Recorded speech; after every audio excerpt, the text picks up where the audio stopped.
आप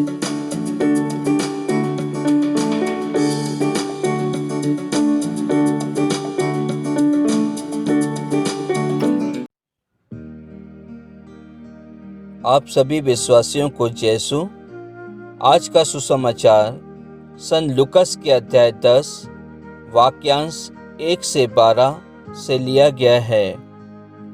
प्रभु ने अन्य बेहतर शिष्य नियुक्त किए और जिस जिस नगर और गांव में वे स्वयं जाने वाले थे वहां दो दो करके उन्हें अपने आगे भेजा। उन्होंने उनसे कहा, फसल तो बहुत है परंतु मजदूर थोड़े हैं, इसलिए फसल के स्वामी से विनती करो कि वह अपनी फसल काटने के लिए मजदूरों को भेजे। जाओ, मैं तुम्हें भेड़ियों के बीच भेड़ों की तरह भेजता हूँ। तुम ना थैली, ना झोली और ना जूते ले जाओ और रास्ते में किसी को नमस्कार मत करो। जिस घर में प्रवेश करते हो सबसे पहले यह कहो, इस घर को शांति। यदि वहाँ कोई शांति के योग्य होगा तो उस पर तुम्हारी शांति ठहरेगी, नहीं तो वह तुम्हारे पास लौट आएगी। उसी घर में ठहरे रहो और उनके पास जो हो वही खाओ पियो, क्योंकि मजदूर को मजदूरी का अधिकार है। घर पर घर बदलते न रहो। जिस नगर में प्रवेश करते हो और लोग तुम्हारा स्वागत करते हैं तो जो कुछ तुम्हें परोसा जाए वही खा लो।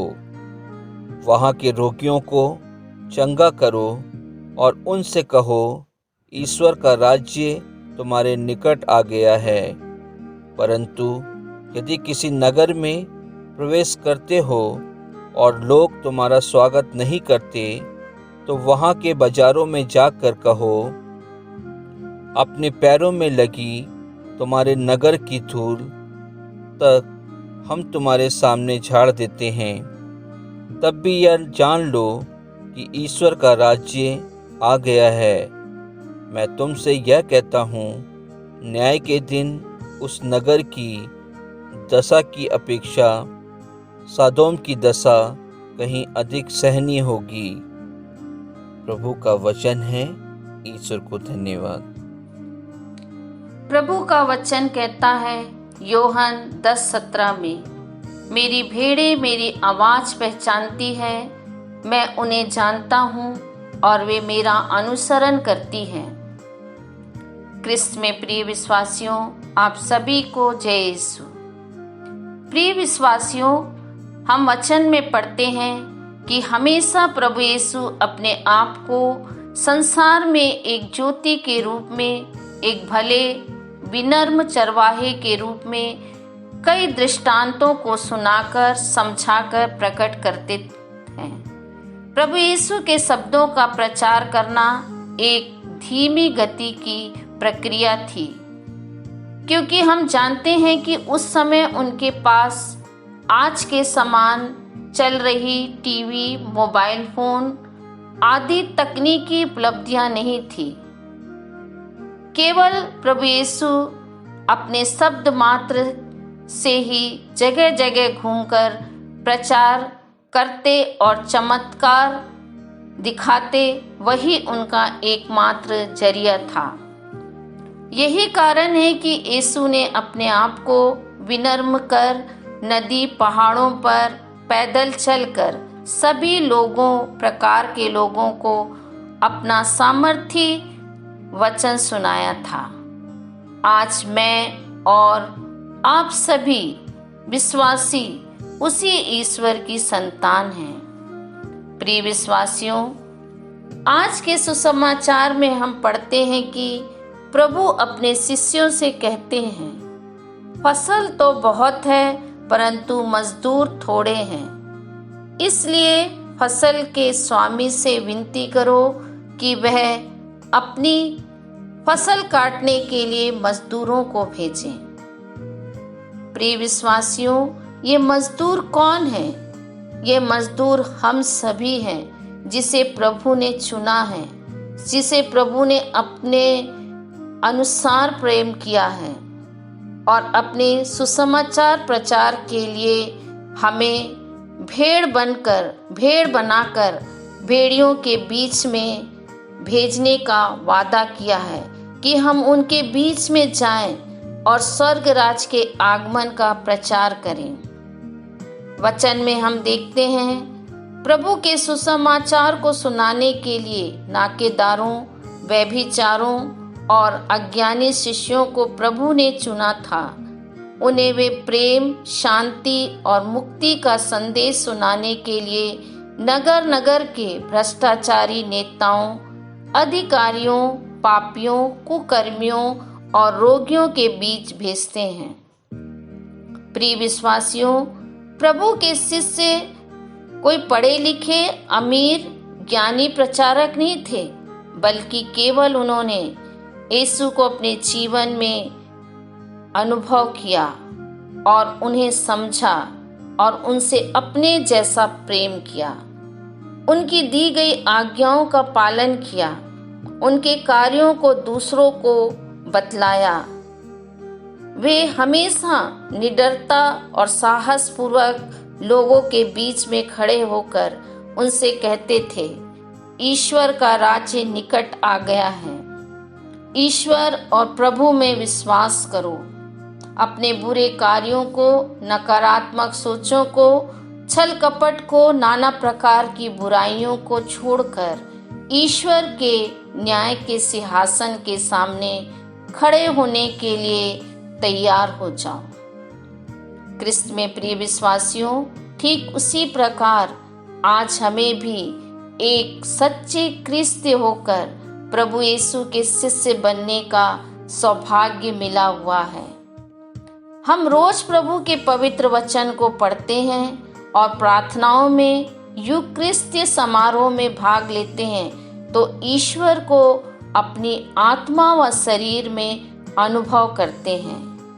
आज उसी अनुभव को, उसी प्रेम को, उसी शांति को हमें गरीबों, लाचारों, निसहाय लोगों, अज्ञानियों तक पहुंचाना है, जिसके जरिए यीशु के सुसमाचार का प्रचार हो। यीशु के शिष्यों ने बिना किसी सम्मान और चीज के लोगों को ईश्वर के वचन को सुनाया और भूखे प्यासे रहकर बहुत कुछ दिया।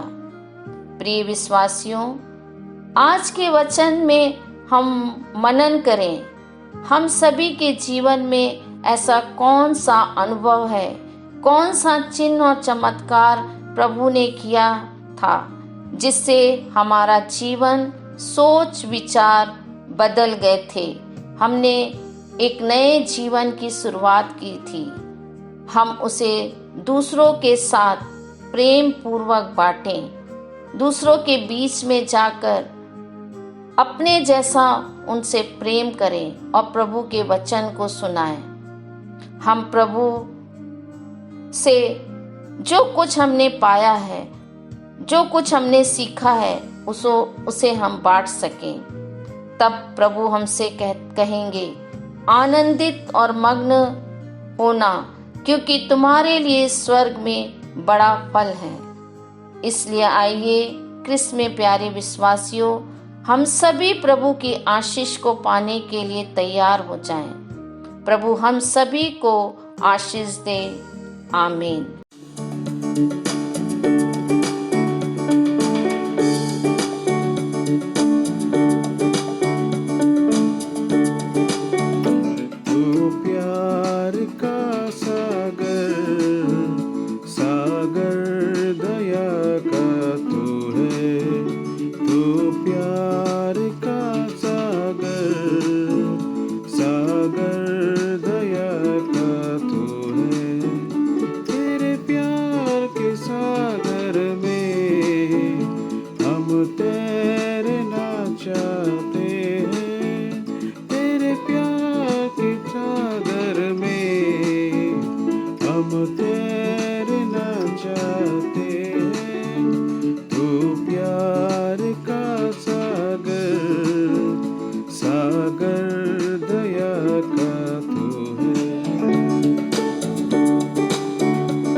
गहराई मिले सागर की, ऊंचाई मिले आसमां की।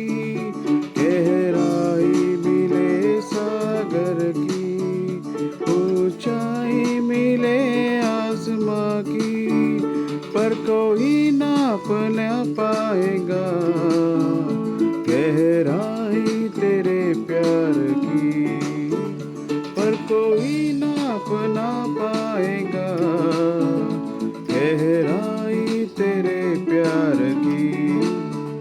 तू प्यार का सागर, सागर दया का तू है।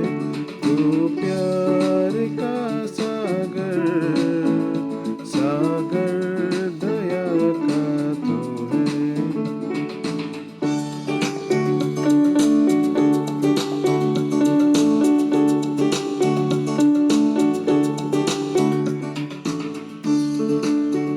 परमेश्वर होने पर भी तू मानव रूप धारण किया।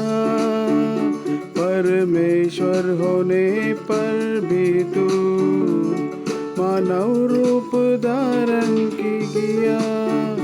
प्रभु तेरे इसी प्यार ने हमको दीवाना बनाया।